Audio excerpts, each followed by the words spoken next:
En nombre del Padre, del Hijo, del Espíritu Santo. Amén. Inspira, Señor, nuestras acciones y ayúdanos a realizarlas para que en ti comience y en ti termine todo aquello que hacemos por Cristo nuestro Señor. Amén. Santa María, Madre de Dios, ruega por nosotros, en nombre del Padre, del Hijo, del Espíritu Santo. Amén.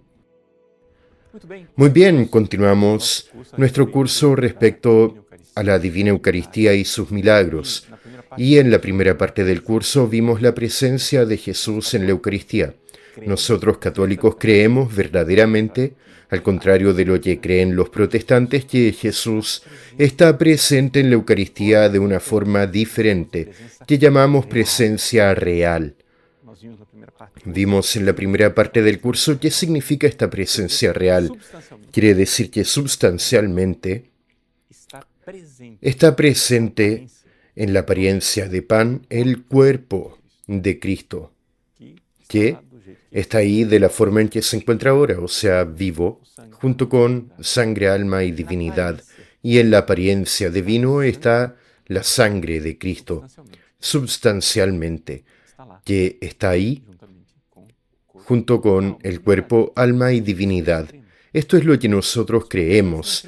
Los protestantes no creen en eso. Ellos creen que la presencia de Cristo en la Eucaristía es simbólica, una cosa transitoria.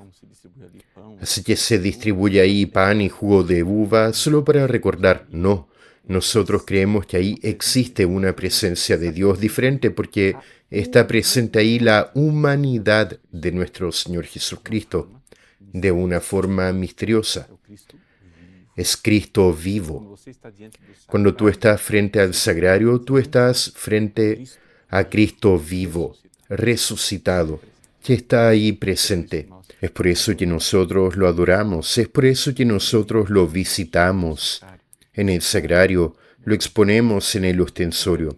Esa es la fe de la Iglesia, la fe de 2000 años. Pero no es solamente en eso lo que los protestantes creen que es distinto de la Iglesia católica. También existe otra realidad importantísima con relación a la Eucaristía que los protestantes niegan. Es el hecho de que la celebración de la misa sea un verdadero sacrificio y que sea la renovación del sacrificio de Cristo en la cruz. Los protestantes no aceptan eso de forma alguna. Los protestantes que celebran la Cena del Señor celebran como un memorial, como una cosa así, una celebración de un hecho del pasado. Pero el pastor que está ahí presidiendo la cena, él no es sacerdote oferente. Ahí no hay un verdadero sacrificio siendo ofrecido. Contra esa verdad se revoltó Lutero. En sus varios textos, Lutero dice que la misa es la mayor abominación del papismo. O sea, de esta religión pervertida que él consideraba la Santa Iglesia Católica. Pues bien, este es el gran antagonismo. Y ahí tú verás que cuánto nuestra fe católica está siendo constantemente asediada por ideas protestantes. Hoy en día tú vas a algunas misas y tú notas que el ambiente no es el ambiente de quien está consciente de estar celebrando el sacrificio de Cristo en la cruz.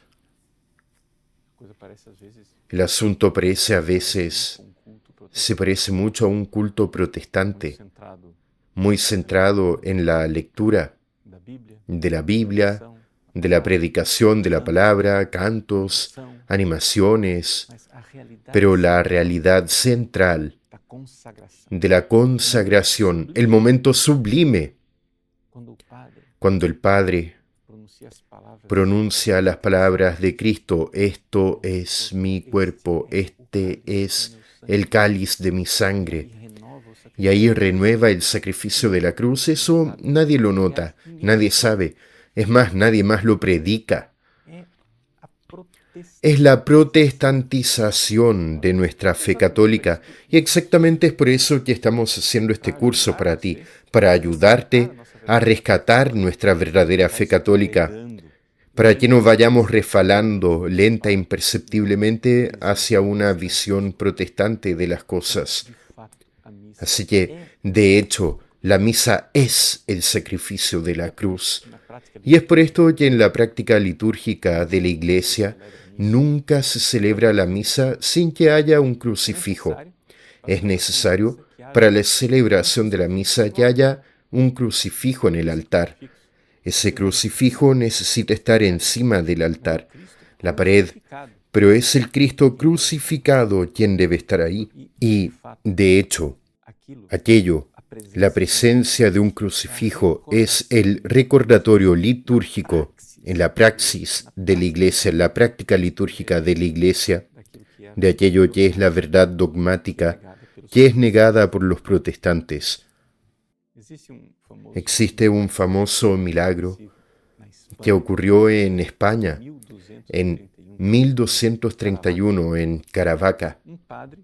Un padre católico que estaba allí en territorio musulmán empezó a hablar de los misterios cristianos para el rey musulmán y empezó a explicar la Santa Misa.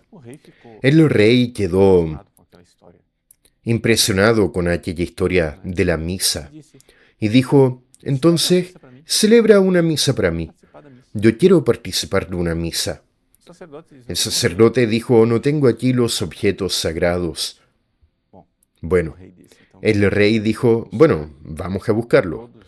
Así que mandó a buscar todo el material necesario para la misa en la ciudad cristiana vecina de Cuenca y trajo para allá. Así que el sacerdote empezó a celebrar la Santa Misa en presencia del rey musulmán y su familia. En medio de la misa, el padre paró, porque mirando, vio perplejo que habían traído de todo: hostia, vino, cáliz, estaba todo ahí, pero faltaba la cruz. Así que él paró la misa. El rey entonces dijo: ¿qué fue lo que pasó? ¿Por qué no continúas? Él dijo: falta la cruz. Y entonces ocurrió el milagro. Frente a los ojos del rey musulmán, dos ángeles trajeron del cielo una cruz. Y el rey dijo: ¿no será aquella? Y trajeron la cruz, y el sacerdote entonces pudo celebrar la Santa Misa. Es la famosa y milagrosa cruz de Caravaca. Se celebra este hecho histórico el día 3 de mayo, recordando aquellos acontecimientos de 1231. Así que vean cómo la Iglesia cree verdaderamente que la misa es el sacrificio de la cruz. No se debe celebrar misa sin una cruz, para recordar visiblemente aquello que el Padre va a celebrar. Siendo así, la primera pregunta que tenemos que hacer entonces para tener las ideas claras de qué es lo que pasa en la misa es preguntar: Padre, ¿qué es un sacrificio? Bueno, vamos a ocupar aquí la palabra sacrificio de forma bien técnica. ¿Por qué? Porque para nosotros, el lenguaje popular, sacrificio es cualquier cosa mala, ruin, una cosa dolorosa, chata. ¡Ah, qué sacrificio! ¡Uf! ¡Qué cosa! No, eso no es el significado de sacrificio. ¿Qué es sacrificio? Dios nos creó para Él.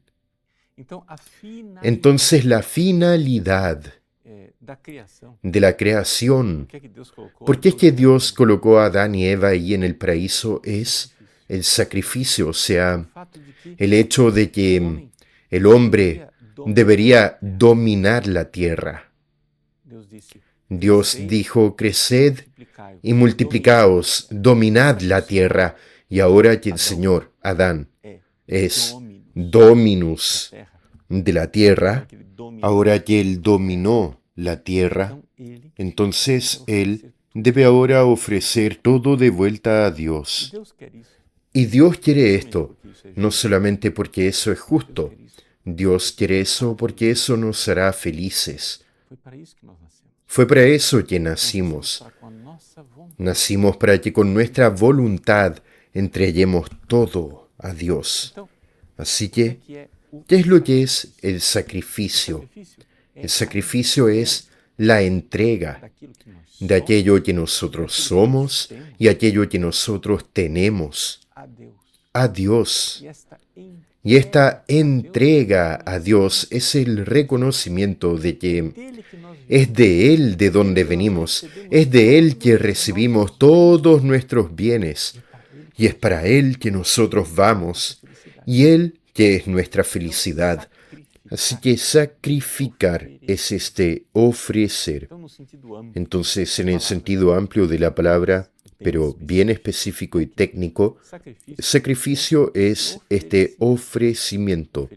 Ofrecimiento de las cosas que nosotros tenemos, de nosotros mismos, a Dios, que es la fuente y el origen de nuestro ser, de todos nuestros bienes, de nuestros beneficios, en un reconocimiento que nosotros lo adoramos, le agradecemos por todo lo que Él nos dio.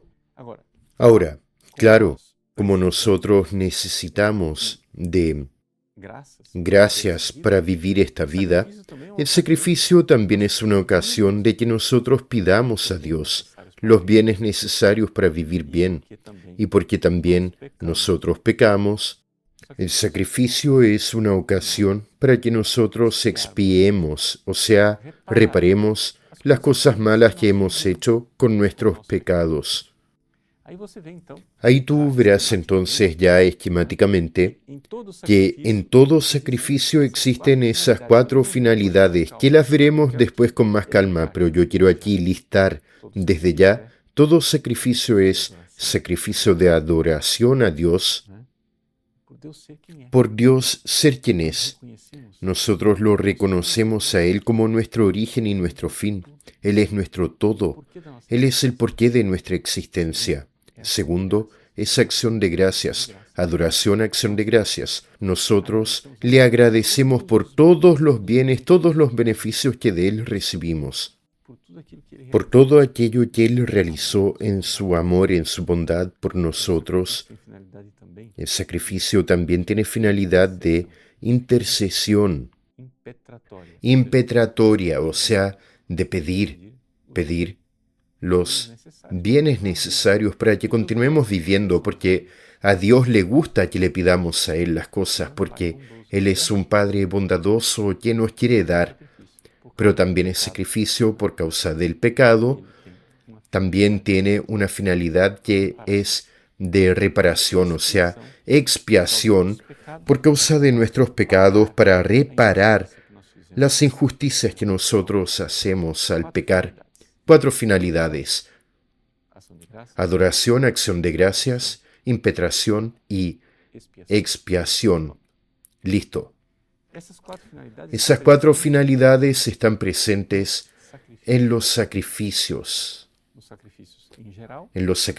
en general, pero más específicamente, Dios, por la propia naturaleza del ser humano, quiere que nosotros ofrezcamos sacrificios no solamente internos, o sea, yo estoy aquí, sacrifico mi voluntad y la ofrezco a Dios, pero Él también quiere que nosotros hagamos eso con actos externos, porque nosotros somos seres humanos. Déjame explicar. Los ángeles, ellos también le ofrecieron a Dios sacrificios en el momento de su prueba, y hoy en el cielo ofrecen a Dios sacrificios, pero ellos son ángeles, no tienen cuerpo. El sacrificio que el ángel ofrece a Dios es un sacrificio totalmente espiritual. Pero pasa que nosotros seres humanos no somos solo espíritu. Somos una forma del espíritu vivir con la materia, o sea, esta unidad del ser humano, cuerpo y alma, requiere que nosotros, al ofrecer a Dios un sacrificio que fue para eso que nacimos, le ofrezcamos también realidades externas, materiales, visibles. Y esto está ahí presente desde el inicio. Verás, por ejemplo, en el Antiguo Testamento el sacrificio de Abel. Allá en el libro del Génesis, contando nuestros orígenes, Abel, que era pastor, ofreció a Dios lo que él tenía de mejor, su mejor oveja, su mejor cordero. Y Dios miró aquel sacrificio de Abel con agrado. ¿Por qué? Porque Abel ofreció externamente el sacrificio de la oveja, pero ofreció internamente, con gran piedad, con gran entrega, un acto interno. Mira, el sacrificio de Abel tenía un acto externo correspondiente al cuerpo y un acto interno correspondiente al alma. Así que cuando se sacrifican animales, lo importante no es el animal, lo importante es el acto interno, pero el animal es necesario porque es una forma exterior de decir, mira, yo no puedo morir y ofrecer mi cuerpo, pero simbólicamente yo ofrezco este animal, que sería alimento para mi cuerpo, que sería sustento para mi cuerpo, yo lo ofrezco a Dios simbólicamente, derramamiento de aquel sangre, de aquel animal, para que Dios vea cuánto yo me quiero ofrecer a Él. En el símbolo de aquel animal yo ofrezco sacrificio interno. ¿Cuál fue el problema de los fariseos en el Antiguo Testamento?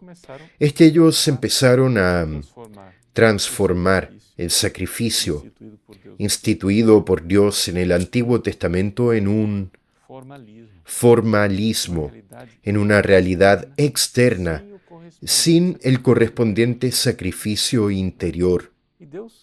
Y Dios empezó a reclamar desde el tiempo de los profetas del Antiguo Testamento, diciendo que Dios no quiere solamente el sacrificio de las ovejas, Dios quiere el corazón, Dios quiere el alma, Dios quiere entrega interior. Las dos cosas son necesarias. Y para que eso ocurra, Dios, claro, instituyó un sacerdocio. Los sacerdotes del Antiguo Testamento, ¿quiénes son los sacerdotes? Eran aquellas personas que tenían la misión, los hombres que recibieron la misión de ofrecer en nombre del pueblo el sacrificio. Cuando pensamos en los sacerdotes del Antiguo Testamento, pensamos en aquellos sumos sacerdotes, Anás, Caifás, que eran impíos, malos, pecadores, que condenaron a Jesús a la cruz. Pero no habían solamente sacerdotes malos, habían sacerdotes buenos. Santos profetas del Antiguo Testamento eran sacerdotes, y sacerdotes que, cuando ofrecían su sacrificio, lo ofrecían verdaderamente a Dios. Sacrificio de acción de gracias, de adoración, acción de gracias, impetración y expiación, con actos internos, en nombre de todo el pueblo. Así que vean las características de un sacrificio en el sentido propiamente dicho, no solamente en el sentido amplio de sacrificio, pero sacrificio propiamente dicho, en el sentido estricto de la palabra. Sacrificio debe ser una oferta de algo exterior, que es la víctima. Esta víctima debe ser modificada a través, por ejemplo, de la muerte del cordero, pues es quemado en el holocausto y así por delante. Esa víctima, esa oferta, es ofrecida por un sacerdote, que es alguien que recibió el encargo, la deputación. Él fue y recibió el encargo para ofrecer el sacrificio en nombre del pueblo. Así que nadie, como dice la carta a los Hebreos, se puede arrogar el título de sacerdote para sí mismo. O él recibió eso, el encargo de ser sacerdote, o no es sacerdote. Bien, así que es alguien que hace eso en nombre del pueblo. Es así que existe un sacrificio cuando está la víctima, cuando está el sacerdote, cuando esta víctima es de alguna forma modificada, y entonces se da, en el sentido técnico de la palabra, aquello que es propiamente un sacrificio. Ocurre que esos sacrificios que Dios instituyó en el Antiguo Testamento eran figura, eran señal del sacrificio que iba a venir. Mira, en aquella disposición de Abel, que ofreció a Dios aquella pequeña ovejita, y que, por causa del mal sacrificio de Caín, y por su injusticia y por su impiedad, terminó siendo muerto injustamente, ahí tenemos una señal del sacrificio de Cristo que vendría. Caín, al contrario de Abel, ofreció los frutos de la tierra, pero le dio a Dios los restos, no lo que él tenía de mejor, el resto de aquello que él tenía de peor. Lo ofreció de mala voluntad, y porque ofreció de mala voluntad, Dios vio el corazón, vio que aquel sacrificio externo no era perfecto, porque eran cosas ofrecidas del resto, y el sacrificio interno era inexistente, porque Caín era un impío. Y entonces Caín va y mata al justo Abel, y al hacer esto, el sacrificio de Abel, bien dispuesto, perfecto, justo, frente a Dios, se convirtió en un símbolo del sacrificio de Cristo que vendría en la cruz. Sí, Cristo en la cruz ofrece a Dios el sacrificio perfecto, ofrece todo de sí para Dios, y lo ofrece por ocasión de un crimen, el crimen de los que lo mataron, como Caín realizó un crimen derramando la sangre del justo Abel. La sangre de Abel clama por venganza. La sangre de Cristo clama por misericordia. Esa es la grandeza del Nuevo Testamento. Pero no solamente el sacrificio de Abel, el sacrificio también de Abraham. Abraham, nuestro padre en la fe, ofreció el sacrificio de Isaac. Mira, de alguna forma Abraham sintió una inspiración que él debería tomar, aquel que era el hijo de la promesa, aquel que él había esperado durante tantos años, Isaac, y ofrecerlo a Dios de vuelta en sacrificio. Isaac subió el cerro, la montaña, el monte Moriah, que la tradición reconoce siendo el monte Sión, donde está el Calvario. Cargando leña en sus espaldas, era señal prefigurativa de Cristo, que subiría a aquella misma montaña siglos más tarde para ofrecer su sacrificio. Dios no quiere sacrificios humanos, así que por eso salvó a Isaac, pero luego había ahí un cordero, un carnero, trabado en un zarzal por sus cuernos que Abraham ofreció. Aquel cordero tomó el lugar de Isaac para simbolizar. Miren, cómo Dios fue preparando el sacrificio de Cristo en la cruz. a través del sacrificio de Abraham. ¡Qué maravilla! Pero no solamente. También tenemos en el Antiguo Testamento el sacrificio incruento, sin derramamiento de sangre. Incruento quiere decir eso, sin derramar sangre, de Melquisedec, que ofreció pan y vino. Entonces Melquisedec también prefiguró el sacrificio de Cristo en la cruz.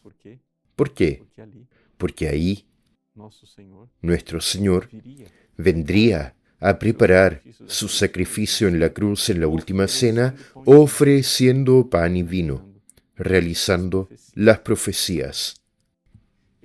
Esos tres sacrificios que yo coloqué están presentes en el canon de la Santa Misa, y la Iglesia entonces ve que el sacrificio de la misa, que es la renovación del sacrificio de Cristo en el Calvario, fue preparado proféticamente por esos tres sacrificios. Mira, en el canon romano, oración eucarística primera, se dice así, que Dios mire el sacrificio de la misa con rostro benigno y sereno, y acepte ese sacrificio como Él aceptó el sacrificio munera pueritu juste Abel, o sea, de tu justo, de tu niño, puer, justo, Abel, sacrificio de un corazón de niño.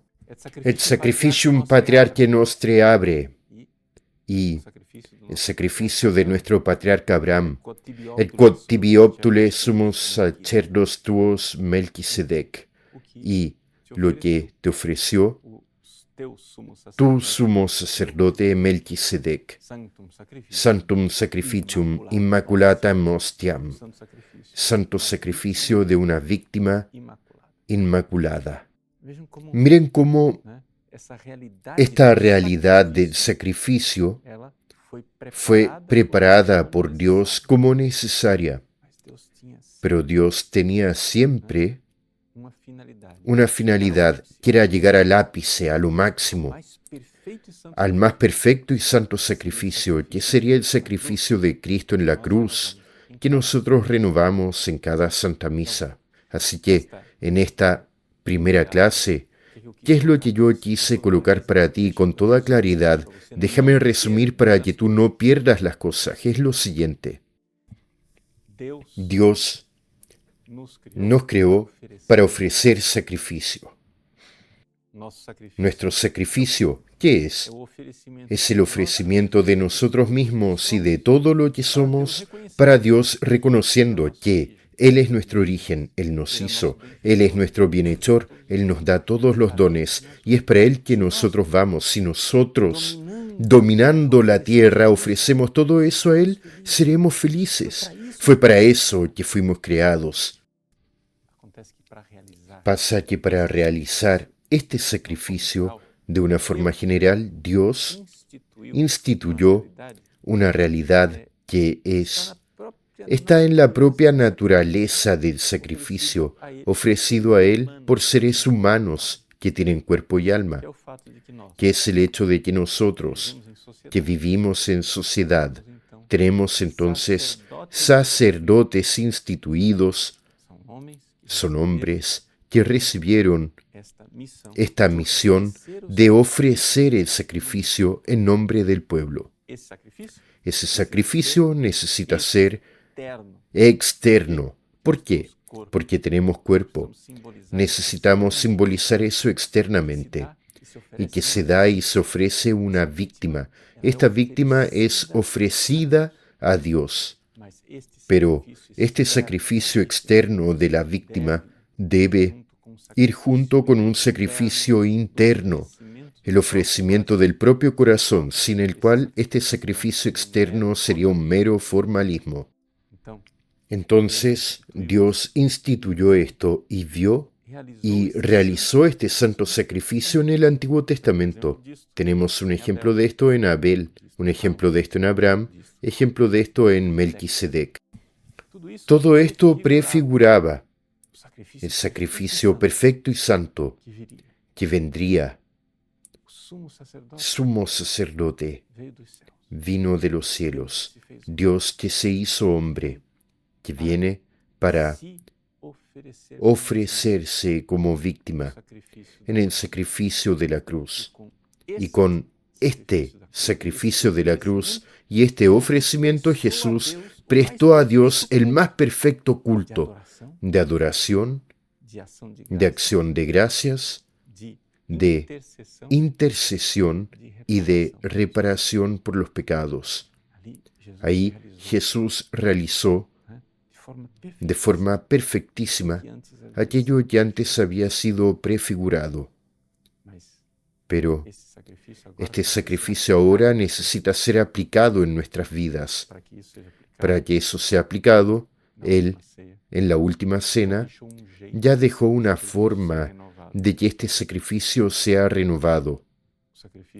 Sacrificio del pan y del vino, como el de Melquisedec, pero que sería el sacrificio del justo que muere inocente, como Abel, y del hijo que se ofrece como víctima, como el de Isaac, como el de Abraham. Pues bien, ahí la Santa Misa, que es lo que nosotros iremos a ver en nuestra próxima clase. Que Dios te bendiga. En nombre del Padre, del Hijo, del Espíritu Santo. Amén.